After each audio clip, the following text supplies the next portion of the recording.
各位觀眾大家好，我係鄺詠書。今日咧我會介紹一本講藝術創作嘅書。讀書好呢個節目咧，好少介紹藝術書嘅。呢本書嘅作者艾未未係一位中國內地嘅藝術家，書名叫做《此時此地》。艾未未咧1957年出世，爸爸咧係愛國詩人艾青，媽媽咧係高英。喺58年咧就跟隨爸爸咧下放黑龍江，喺59年咧就到咗新疆，75年咧先至翻到去北京。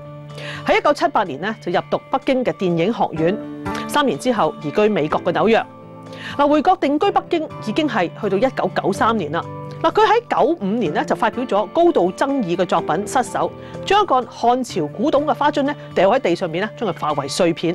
呢個作品咧成為咗《此時此地》呢本書嘅封面。佢曾經咧參與奧運主場館鳥巢設計嘅工作。喺2009年咧，佢喺德國嘅慕尼黑藝術館裏邊咧發表佢嘅作品《記憶》，用藍紅綠黃白顏色嘅書包咧砌成咗15個字。他在這個世界上開心地生活了7年，用以咧悼念汶川地震死於豆腐渣工程嘅學生。喺2010年咧，英國嘅倫敦泰特現代美術館 Tate Modern Gallery， 佢發表咗作品《葵花籽》。喺展場入面咧，你仲可以喺互動熒幕嗰度咧見到艾未未用好親切嘅語氣同你講：你好，我係艾未未，我想聽你對我呢個作品嘅睇法。艾未未咧係一位敢於挑戰權威、挑戰我哋思想嘅藝術家。此時此地呢一本書輯錄咗艾未未嘅訪談錄同埋佢嘅一啲網誌，展現佢喺建築、設計、攝影同埋網絡時代嘅睇法。此時此地呢個書名咧係嚟自艾未未對藝術嘅理解。佢認為咧任何嘅設計咧都需要留有餘地，俾觀眾咧自由去體驗感覺，而無需要咧用自己嘅意志強加於人。因為咧人嘅主觀情感咧唔係設計師可以設計嘅，呢一種情感嘅發展無法預知嘅，所以咧任何藝術、建築同埋設計嘅活動最重要嘅元素咧就係此時此地，亦即係話當下呢一刻嘅感覺。艾未未嘅藝術觀咧同佛教禪宗嘅觀念咧好相似，好多人咧叫艾未未做前衛嘅藝術家，但係咧中國佢個藝術觀念因為太過凸顯佢嘅尖鋭，好多人咧就叫佢反叛藝術家。但係佢個反叛喺內地國情之下，就令到當權者好不安。例如咧，佢喺書裏邊咧解釋對西方藝術重要概念現代主義嘅睇法。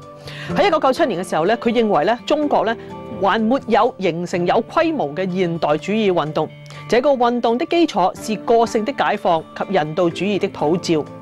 民主政治、物質、財富和全民教育是現代主義生存的土壤。10年之後嘅佢仍然認為咧，今日嘅中國咧仍然未發展出呢一種現代主義。呢一種觀點咧可以係藝術嘅評論，同時亦都可以係一種政治嘅評論。佢嘅見解咧喺網絡時代咧發揮咗好大嘅影響力，成為咗內地80後潮人、型人追求個性嘅自由符號。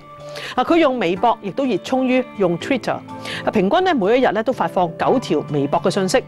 佢好關注社會上面大小嘅事情，而佢嘅社會影響力咧就越嚟越大，越嚟越敏感。正正因為咁，更加觸動到一撮人嘅神經。喺今年嘅農曆年咧，艾未未喺 Twitter 咧發布咗佢嘅新作品。今次嘅作品咧其實就係一對中國嘅門神。作品嘅名字咧叫做《艾神在此》，好快咧就喺網絡傳開啦。咁我都 download 咗。門神個樣咧其實就係佢自己本人。個對聯係咁樣寫㗎：避境防突驅國寶，斬妖除魔保太平，趕魔驅鬼取正義，除惡驅凶增公平。門神嘅作品咧喺內地好快就被剷走啦。趕魔驅鬼今次不成，但係最近門神自己本人咧就失蹤咗。此時此地呢一本書記載咗艾未未其實只係一個正常嘅中國人，正常咁去做藝術創作，講一啲正常人對文化藝術同埋內地社會嘅睇法。一個經濟總量遠超於日本、德國，盛世崛起一個國家，唔通真係冇辦法去容納一個正常嘅藝術家？此時此地對艾未未失蹤，你又有啲乜嘢感受呢？祝大家有一個好愉快嘅週末，拜拜。